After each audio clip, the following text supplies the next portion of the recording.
ಹೇಳಿ Q Q Q ಯಾರಿಗೆಲ್ಲ gulab jamun comment ಮಾಡಿ ಗೈಸ್. ಈ ಮೈಕಿನ ಎಷ್ಟು ತಮಾಷೆ ಮಾಡ್ಕೊಂಡು ಮಾಡೋದು.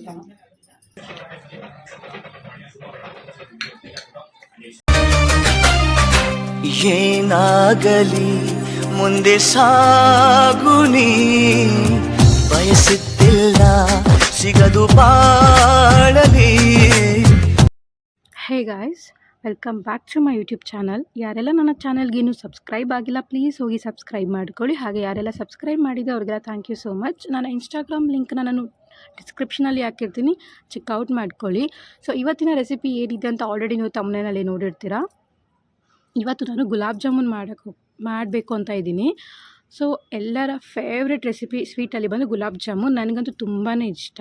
ಸೊ ಗುಲಾಬ್ ಜಾಮೂನ್ ಅಂದರೆ ಅದನ್ನು ಯಾವ ಥರ ಮಾಡೋದು ಅಂತ ಹೇಳ್ತೀನಿ. ಅದಕ್ಕೆ ಬೇಕಾಗಿರೋ ಇಂಗ್ರೀಡಿಯೆಂಟ್ಸ್ ಬಂದು ನಾನಿಲ್ಲಿ MTR gulab jamun powder 175 gram ತೊಗೊಂಡಿದ್ದೀನಿ. ಸೊ ಅದಕ್ಕೆ ಹಸಿ ಹಾಲು 1 ಬೌಲ್ ತೊಗೊಂಡಿದ್ದೀನಿ. ಅದಾದಮೇಲೆ ತುಪ್ಪ, ಏಲಕ್ಕಿ, ಸಕ್ಕರೆ, ಅದಾದಮೇಲೆ ಅರ್ಧ ನಿಂಬೆಹಣ್ಣು ತೊಗೊಂಡಿದ್ದೀನಿ. ಸೊ ಫಸ್ಟು ನೀವು ಬೌಲ್ಗೆ ಗುಲಾಬ್ ಜಾಮೂನ್ ಪೌಡರ್ ಹಾಕ್ಕೊಂಡು ಅದಕ್ಕೆ ಹಸಿ ಹಾಲು ಹಾಕ್ಕೊಂಡು ಚೆನ್ನಾಗಿ ಕಲಿಸ್ಕೋಬೇಕು. ಅದು ಚಪಾತಿ ಥರ ಗಟ್ಟಿ ಬರಬಾರ್ದು. ಸೊ ಆ ಥರ ಕಲಿಸ್ಕೊಳ್ಳಿ. ಅದು ಸ್ಮೂತಾಗಿಯೇ ಬರಬೇಕು ಗೈಸ್, ಆ ಥರ. ಮತ್ತು ನೀರು ಹಾಕ್ಕೊಂಡು ಕಲಿಸ್ಕೋಬೇಡಿ, ಹಸಿ ಹಾಲು ಹಾಕ್ಕೊಂಡೆ ಕಲಿಸ್ಕೊಳ್ಳಿ. ಅದು ಹಿಟ್ಟು ತುಂಬ ಚೆನ್ನಾಗಿ ಬರುತ್ತೆ. ನನ್ನ ತಮ್ಮಗೆ ಸ್ವೀಟ್ ರೆಸಿಪಿ ಏನಾದರೂ ಮಾಡ್ತೀನಿ ಅಂತ ಹೇಳಿದ್ರೆ ಅವ್ನಿಗೆ ಇಷ್ಟನೇ ಆಗೋದಿಲ್ಲ. ನಾನು ಯಾವಾಗಾದರೂ ಮಾಡಲಿ ಅವ್ನು ಖಾರನೇ ಹೇಳ್ತಾನೆ. ಖಾರನೇ ಮಾಡು ನೀನು, ಸ್ವೀಟ್ ಮಾಡೋಕ್ಕೆ ಹೋಗಬೇಡ ಅಂತ ಅವ್ನ ರಿಯಾಕ್ಷನ್ ನೋಡಬೇಕು.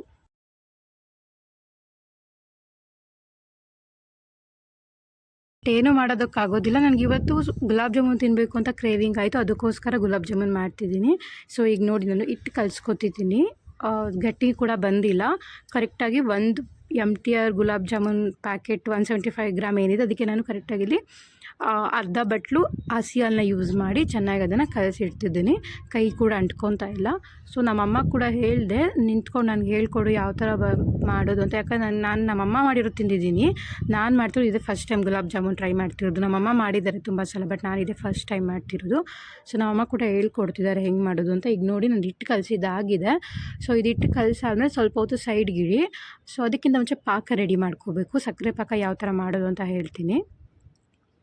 ಸಕ್ಕರೆ ಪಾಕಕ್ಕೆ ನಾನಿಲ್ಲಿ 1 ಬೌಲ್ ಸಕ್ಕರೆ ತೊಗೊಂಡಿದ್ದೀನಿ. ಅದು ಹೇಳ್ಬೇಕಂದ್ರೆ ಜಾಸ್ತಿನೇ ಆಯಿತು ಅಂತ ನಮ್ಮಮ್ಮ ಹೇಳ್ತಿದ್ದಾರೆ. ತುಂಬ ಜಾಸ್ತಿ ಆಯಿತು, ಅಷ್ಟೊಂದು ಯೂಸ್ ಮಾಡಬೇಡ ಅಂತ. ನಾನು ಅದರಲ್ಲಿ ಒಂದು ಅರ್ಧ ಸಕ್ಕರೆ ಯೂಸ್ ಮಾಡ್ತೀನಿ. ಸೊ ಆ ಸಕ್ಕರೆ ಪಾಕಕ್ಕೆ ನೀವು ಹಾಲು ನೀವು ಎಷ್ಟು ಸಕ್ಕರೆ ತೊಗೊಂಡಿದ್ದೀರಾ ಅದಕ್ಕೆ ಅದರಷ್ಟೇ ಒಂದು ನೀರನ್ನು ಪ್ರಮಾಣದಲ್ಲಿ ತೊಗೋಬೇಕಾಗುತ್ತೆ. ಸೊ ಸಕ್ಕರೆ ನಾನು ಸ್ವಲ್ಪ ಎತ್ತಿಟ್ಬಿಟ್ಟೆ, ಇನ್ನು ಅರ್ಧ ಸಕ್ಕರೆ ಮಾತ್ರ ಹಾಕ್ಕೊಂಡಿದ್ದೀನಿ. ಅದಾದಮೇಲೆ 1 ಗ್ಲಾಸ್ ನೀರು ಹಾಕ್ತಿದ್ದೀನಿ. 1 ಗ್ಲಾಸ್ ನೀರು ಹಾಕಿ ಸ್ಟವ್ ಅಂಟಿಸ್ಬಿಟ್ಟು ಚೆನ್ನಾಗಿ ಪಾಕ ತೆಗಿಬೇಕು. ಒಂದೇಳೆ ಪಾಕ ಬರಬೇಕಂತೆ, ಒಂದೇಳೆ ಪಾಕನೇ ತೊಗೊಳ್ಳಿ. ಸೊ ಅದು ಯಾಕಂದರೆ ನೀವು ಜಾಮೂನ್ ಹಾಕಿದಾಗ ಚೆನ್ನಾಗಿ ಅದಕ್ಕೆ ಪಾಕ ಹಿಡಿಯಬೇಕು, ಅದಕ್ಕೋಸ್ಕರ ಒಂದೇಳೆ ಪಾಕ ಬರೋ ಥರ ಚೆನ್ನಾಗಿ ಅದನ್ನು ಕುದಿಸ್ಕೊಳ್ಳಿ. ಅದು ಕುದಿಯೋ ಟೈಮಲ್ಲಿ ನೀವು ಏಲಕ್ಕಿ ಪೌಡ್ರನ್ನ ಹಾಕಬೇಕಾಗುತ್ತೆ. ಆ ಫ್ಲೇವರ್ಗೆ ಘಮ ಘಮ ಅನ್ಬೇಕಲ್ವ ಜಾಮೂನ್, ಅದಕ್ಕೋಸ್ಕರ ಆ ಫ್ಲೇವರ್ಗೆ ಅಂತ ನಾನು ಏಲಕ್ಕಿ ಪೌಡ್ರ್ ಹಾಕ್ಕೊಂಡಿದ್ದೀನಿ. ಸೊ ಏಲಕ್ಕಿ ಪೌಡ್ರ್ ಹಾಕಿ ಚೆನ್ನಾಗಿ ಕುದಿಯೋಕ್ಕೆ ಬಿಡಿ. ಆ ಏಲಕ್ಕಿ ಪೌಡ್ರ್ ಚೆನ್ನಾಗಿ ಕುದ್ದಾದಮೇಲೆ ನೀವು ಇನ್ನೇನು 2 ಮಿನಿಟ್ಸ್ ಆ ಪಾಕದ ಸ್ಟವ್ ಆಫ್ ಮಾಡ್ತೀರಾ ಅನ್ನೋವಾಗ ನೀವು ನಿಂಬೆಹಣ್ಣು ರಸನ ಹಾಕ್ಕೋಬೇಕು. ಅರ್ಧ ನಿಂಬೆಹಣ್ಣನ್ನು ತೊಗೊಂಡಿದ್ದೀನಿ, ಒಂದು 4 ರಿಂದ 5 ಹನಿ ಬರುತ್ತೆ. ಸೊ ಅರ್ಧ ನಿಂಬೆಹಣ್ಣು ತೊಗೊಳ್ಳಿ. ನಿಮ್ಗೆ ಇಷ್ಟ ಆದರೆ ಮಾತ್ರ ಯೂಸ್ ಮಾಡ್ಬೋದು ನಿಂಬೆಹಣ್ಣಿಲ್ಲಿ, ಇಲ್ಲ ನಿಮಗೆ ಬೇಡ ಅಂದವರು ಸ್ಕಿಪ್ ಮಾಡ್ಕೋಬೋದು. ನಾನು ಟೇಸ್ಟ್ಗೆ ಇರಲಿ ಅಂತ ತೊಗೊಂಡಿದ್ದೀನಿ. ಅರ್ಧ ನಿಂಬೆಹಣ್ಣು ಹಾಕಿ ಚೆನ್ನಾಗಿ ಅದನ್ನು ಕುದಿಸ್ಬಿಟ್ಟು ಆಫ್ ಮಾಡಿದ್ದೀನಿ ಸ್ಟೋವು. ಇಲ್ಲಿ ಪಾಕ ರೆಡಿಯಾಗಿದೆ. ಪಾಕನ ಸೈಡ್ಗೆ ಎತ್ತಿಟ್ಕೊತಿದ್ದೀನಿ. ಈಗ ನಾನು ಅದೇನು ಹಿಟ್ಟು ಕಲಿಸ್ಕೊಂಡಿದ್ದೀನಲ್ವ ಜಾಮೂನ್ಗಂತ, ಸೊ ಅದನ್ನು ಚಿಕ್ಕ ಚಿಕ್ಕ ಉಂಡೆಯನ್ನಾಗಿ ಮಾಡ್ಕೊತಿದ್ದೀನಿ. ತುಪ್ಪ ಹಾಕ್ಕೊಂಡು ಚಿಕ್ಕ ಚಿಕ್ಕದು ಉಂಡೆಯಾಗಿ ಮಾಡ್ಕೊಳ್ಳಿ.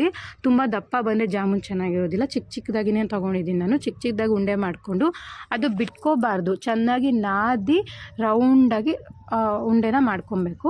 ಸೊ ನಾನು ಅದೇ ಥರ ಮಾಡ್ಕೊತಿದ್ದೀನಿ. ನನಗಿಲ್ಲೊಂದು 12 ಉಂಡೆ ಥರ ಆಗಿದೆ. ಒಂದು ಗುಲಾಬ್ ಜಾಮೂನ್ ಪೌಡರ್ ಪ್ಯಾಕೆಟ್ಗೆ 12 ಉಂಡೆಗಳಾಗಿದೆ.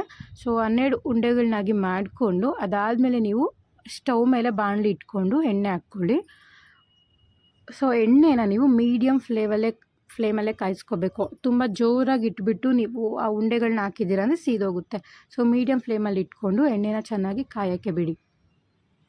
ಸೊ ಎಣ್ಣೆ ಕಾದ್ಮೇಲೆ ನೀವು ಆ ಉಂಡೆಗಳನ್ನ ಏನು ಮಾಡ್ಕೊಂಡಿದ್ದೀರಲ್ವ ಅದನ್ನು ನೀವು ಒಂದೊಂದಾಗಿ ಬಿಡಬೇಕಾಗುತ್ತೆ. ತುಂಬ ಹತ್ತತ್ರ ಹಾಕಬೇಡಿ, ಒಂದಕ್ಕೊಂದು ಜಾಯಿಂಟ್ ಆಯಿತು ಅಂತ ಹೇಳಿದ್ರೆ ಅದು ಬಿಟ್ಕೊಂಡ್ಬಿಡುತ್ತೆ, ಓಪನ್ ಆಗಿಬಿಡುತ್ತೆ ಉಂಡೆಗಳು. ಅದಕ್ಕೋಸ್ಕರ ಆ ಬಾಂಡಿನಲ್ಲಿ ಎಷ್ಟು ಹಿಡಿಸುತ್ತೋ ಅಷ್ಟು ಮಾತ್ರನೇ ಹಾಕ್ಕೊಳ್ಳಿ.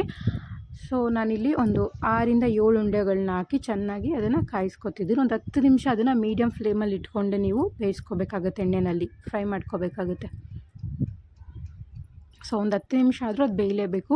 ಬ್ರೌನ್ ಕಲರ್ ಬಂದಿದೆ ಅಂದ ತಕ್ಷಣ ಎತ್ತಕ್ಕೆ ಹೋಗಬೇಡಿ, ಯಾಕಂದರೆ ಅದು ಒಳಗಡೆ ಇನ್ನೂ ಬೆಂದಿರಲ್ಲ. ಹಾಗಾಗಿ ಮೀಡಿಯಮ್ ಫ್ಲೇಮಲ್ಲಿ ಇಟ್ಕೊಂಡು ಸ್ವಲ್ಪ ಅದನ್ನು ಎಣ್ಣೆನಲ್ಲೇ ಕರಿಯೋಕ್ಕೆ ಬಿಡಿ. 10 minutes later. ಸೊ ಈಗ ಅದು ಬೆಂದಿದ್ದಾಗಿದೆ. ಜಸ್ಟ್ ಅದನ್ನು ನಾನು ಇಟ್ಬಿಟ್ಟು ಒಂದು ತಟ್ಟೆಗೆ ಸರ್ವ್ ಮಾಡ್ಕೊತಿದ್ದೀನಿ. ತಟ್ಟೆ ಚೆನ್ನಾಗಿ ಎಣ್ಣೆ ಎಲ್ಲ ಸುರಿಸ್ಬಿಟ್ಟು ತಟ್ಟೆಗೆ ಹಾಕ್ಕೊಳ್ಳಿ. ಸೊ ಈಗ ನೋಡಿ ಈ ಥರ ಕಲರ್ ಕೂಡ ಬಂದಿದೆ. ಒಂದು 10 ಮಿನಿಟ್ಸ್ ಬಿಟ್ಟು ನಾನು ಎತ್ತಿರೋದ್ರಿಂದ ಈಗ ನಾನು ಅದನ್ನು ಪಾಕಕ್ಕೆ ಹಾಕ್ಕೋಬೇಕು. ಪಾಕ ನೋಡ್ಕೊಳ್ಳಿ, ತುಂಬ ಆರಿದ್ದರೆ ಒಂದು ಸಲ ನೀವು ಬಿಸಿ ಮಾಡ್ಕೊಳ್ಳಿ. ಉಗುರು ಬೆಚ್ಚಗಿರಬೇಕು, ಅದು ತುಂಬ ಆರಿರಬಾರ್ದು, ತುಂಬ ಬಿಸಿನೂ ಇರಬಾರ್ದು, ಉಗುರು ಬೆಚ್ಚಲ್ಲಿರಬೇಕು. ಸೊ ಈಗ ಅದು ಉಗುರು ಬೆಚ್ಚಲ್ಲಿರೋದನ್ನು ನಾನು ಎಲ್ಲ ಗುಲಾಬ್ ಜಾಮೂನ್ ಉಂಡೆ ಏನಿದೆ ಅದನ್ನು ಪಾಕದಲ್ಲಿ ಹಾಕ್ತಿದ್ದೀನಿ. ಪಾಕದಲ್ಲಿ ಹಾಕ್ಬಿಟ್ಟು ಅದು ಪಾಕ ಎಲ್ಲ ಗುಲಾಬ್ ಜಾಮೂನ್ ಮೇಲೆ ಬರೋ ಥರ ಮಾಡ್ಕೊಳ್ಳಿ. ನಾನು ನೀಟಾಗಿ ಅದ್ರ ಮೇಲೆ ಎಲ್ಲ ಪಾಕನ ಹಾಕ್ಬಿಟ್ಟು ಒಂದು 1 hour ಇಲ್ಲ 2 hour ಅದು ನೀವು ಪಾಕದಲ್ಲಿ ಅದನ್ನು ಬಿಡಲೇಬೇಕು. ಆವಾಗಲೇ ಅದು ಚೆನ್ನಾಗಿ ಜಾಮೂನು ನೆನೆಯೋದು ಪಾಕದಲ್ಲಿ.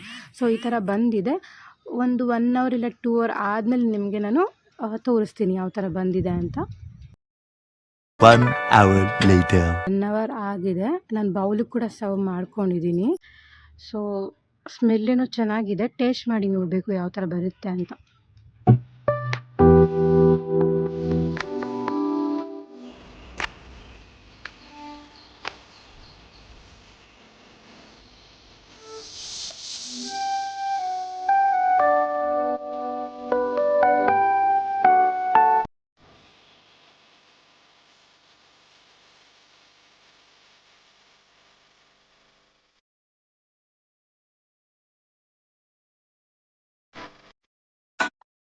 ಸ್ಮೆಲ್ಲೇನೋ ಚೆನ್ನಾಗಿ ಬರ್ತಿದೆ. ಜಸ್ಟ್ ಬನ್ನಿ ಟೇಸ್ಟ್ ಮಾಡೋಣ ಹೆಂಗೆ ಬಂದಿದೆ ಅಂತ ನೋಡೋಣ.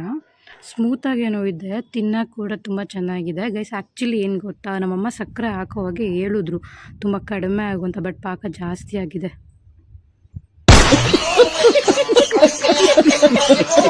ಬಟ್ ಏನು ಮಾಡೋಕ್ಕಾಗಲ್ಲ, ಟೇಸ್ಟ್ ಚೆನ್ನಾಗಿದೆ. ಟೇಸ್ಟ್ ಚೆನ್ನಾಗಿಲ್ಲ ಅಂತ ಹೇಳಿಲ್ಲ, ಪಾಕ ಜಾಸ್ತಿ ಆಗಿದೆ. ನೀವು ಮಾಡ್ಕೊಳ್ಳೋವಾಗ ಸಕ್ಕರೆ ನೋಡಿಕೊಂಡು ಹಾಕಿ. ನಮ್ಮಮ್ಮ ಮಾತು ಕೇಳಿದಿದ್ರೆ ನಾನು ಸ್ವಲ್ಪ ಸಕ್ಕರೆನೇ ಕಡಿಮೆ ಆಗ್ಬೋದಿತ್ತು. ಇಟ್ಸ್ ಓಕೆ, ಚೆನ್ನಾಗಿ ಬಂದಿದೆ. ನೀವು ಕೂಡ ಟ್ರೈ ಮಾಡಿ, ಓಕೆನಾ? ಹೋಪ್ ನಿಮಗೆ ಈ ವ್ಲಾಗ್ ಇಷ್ಟ ಆಗಿದೆ ಅನ್ಕೋತೀನಿ. ನಾನು ಈ ವಿಡಿಯೋನ ಇಲ್ಲಿಗೆ ಎಂಡ್ ಮಾಡ್ತಿದ್ದೀನಿ ಗೈಸ್. ಸೊ ನಾನು ನೆಕ್ಸ್ಟ್ ವೀಡಿಯೋದಲ್ಲಿ ಸಿಗ್ತೀನಿ, ಓಕೆನಾ?